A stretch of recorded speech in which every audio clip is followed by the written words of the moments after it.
Oh yes, kembali lagi di channel kami. Sekarang kita akan membahas mengenai tentang kelistrikan motor Honda Beat ya, ataupun Yamaha yang serinya injeksi.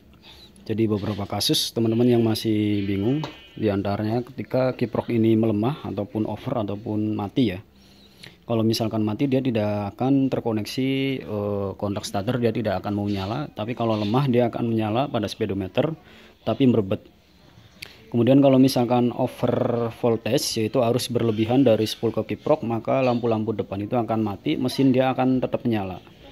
Jadi kiprok ini peran penting buat kelistrikan motor ya. Jadi arus spool AC menjadi DC ya. Jadi ini rawan panas dan rawan mati. Misalkan perbedaan ori dan KW ya hanya kualitas bahannya aja. Yang KW biasanya tahannya hanya sebentar, kalau yang ori biasanya dia lama bertahun-tahun ya. Jadi ketika teman-teman sudah mengganti kiprok tapi kok tidak bisa menyala ataupun redup lampunya, nah coba teman-teman mengecek pada bagian aki menggunakan multimeter ya.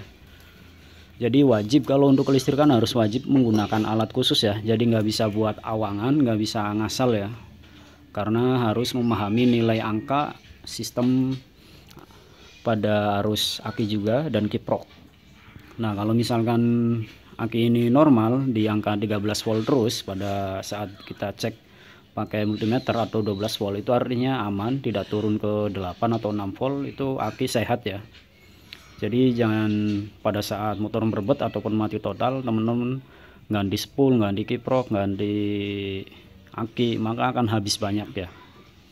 Jadi harus dipahamin dulu kerusakannya ini apa, gitu harus dicek-cek dulu. Jadi rumusnya itu matematikanya keluar kalau untuk kelistrikan ya.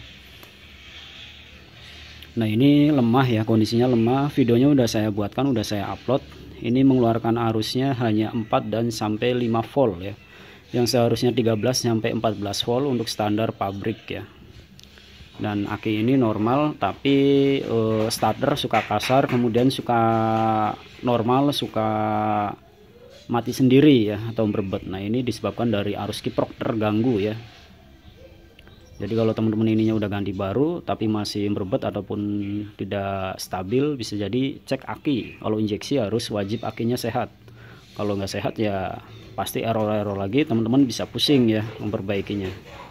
Jadi harus dipahamin dulu, dicek dulu akinya pakai multimeter, kemudian dites juga untuk kiproknya arusnya berapa volt ya. Oke, semoga bermanfaat. Jangan lupa subscribe, ikuti channelnya. Next video selanjutnya. Sekian, terima kasih.